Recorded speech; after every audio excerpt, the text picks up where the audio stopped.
સુરેન્દ્રનગરમાં લીંબડીના નટવરગઢ ગામના સરપંચના પુત્ર પર છરી વડે હુમલો કરવાની ઘટના બની છે, જેમાં સારવાર દરમિયાન સરપંચના પુત્રનું મોત થયું છે।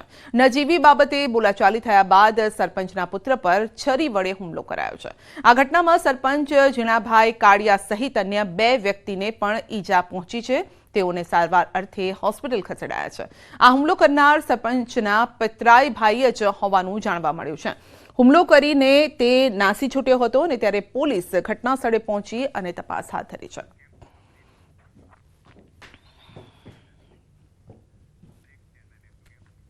બુલેટિનમાં આગળ વધીશું નાનકડા બ્રેક બાદ।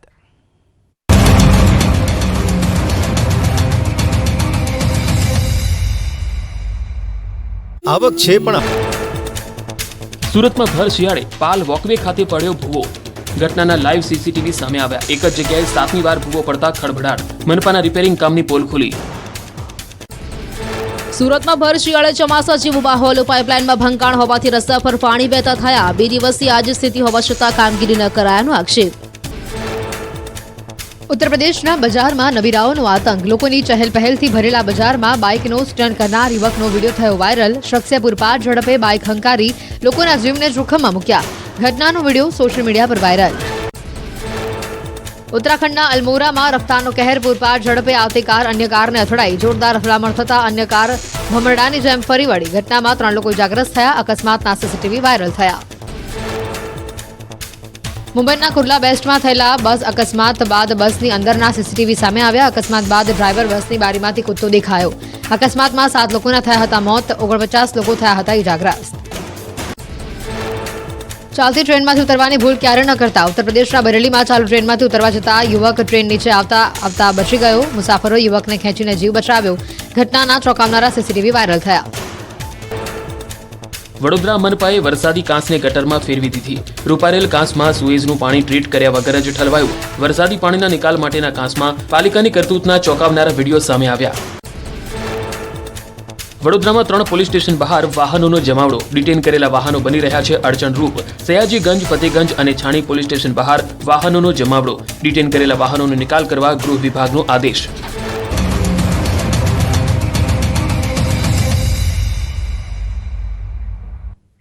વધતા અકસ્માતોને લઈ હાઈવે ઓથોરિટી એક્શન મોડમાં આવી છે। અમદાવાદ વડોદરા એક્સપ્રેસ હાઈવે પર રોંગ સાઈડથી ઓવરટેકિંગના કારણે અકસ્માત થતા હોવાનું જાણવા મળ્યું છે।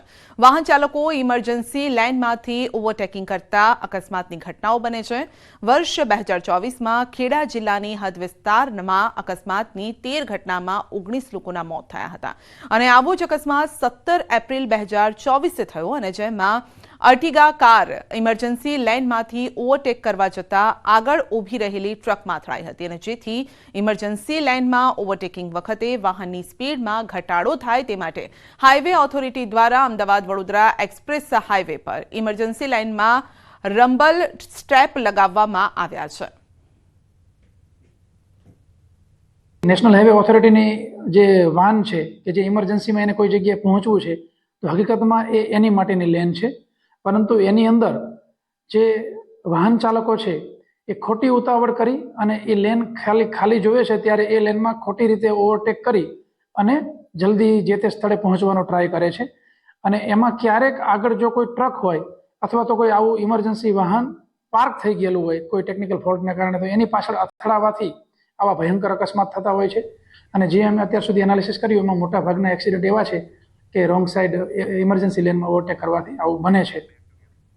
અભિનેતા અલ્લુ અર્જુનની ધરપકડ। હૈદરાબાદ પોલીસે અલ્લુ અર્જુનની કરી છે ધરપકડ। પુષ્પા 2 ફિલ્મના અભિનેતા અલ્લુ અર્જુનની ધરપકડ। પ્રીમિયરમાં ભાગદોડના મામલે કરાઈ છે ધરપકડ। પુષ્પા 2ના પ્રીમિયરમાં થઈ હતી ભાગદોડ।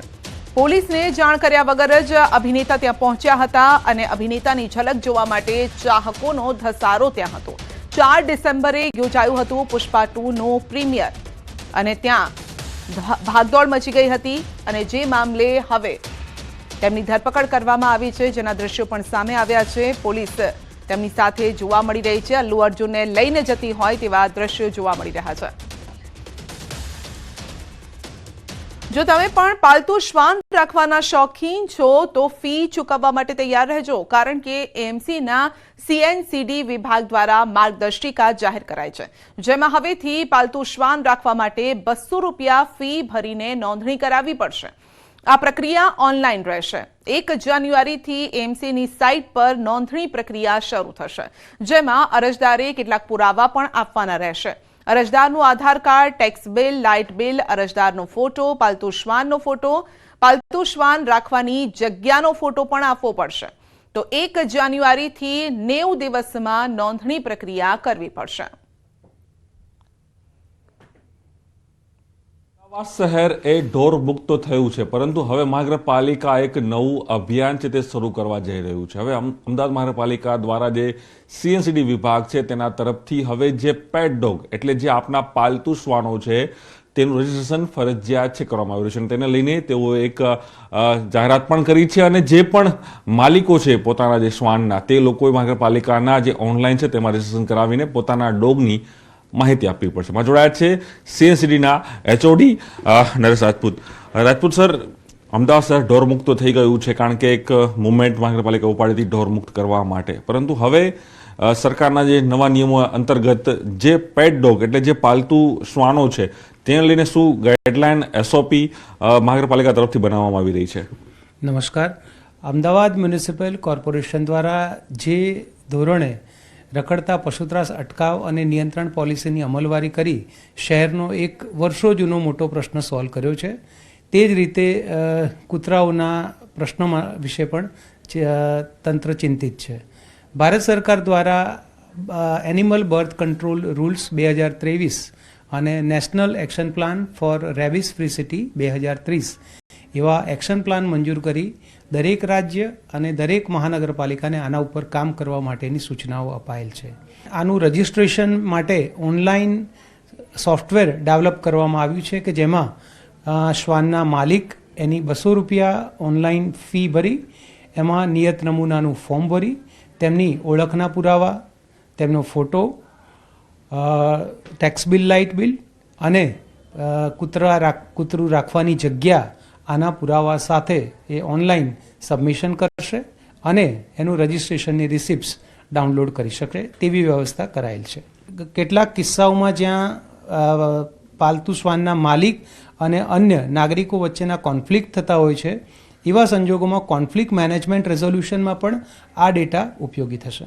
શહેરમાં જે પેટ ડોગ છે, જે લોકો માલિકો પોતાની ઘરે શ્વાન રાખી રહ્યા છે તેનું પણ રજીસ્ટ્રેશન મહાનગરપાલિકા કરવા છે, જેથી એક ડેટા તૈયાર થાય અને સરકારની કયા જે ગાઈડલાઈન છે તેના આધારે મહાનગરપાલિકા એક મોટું કામગીરી હાલ કરવા જઈ રહી છે.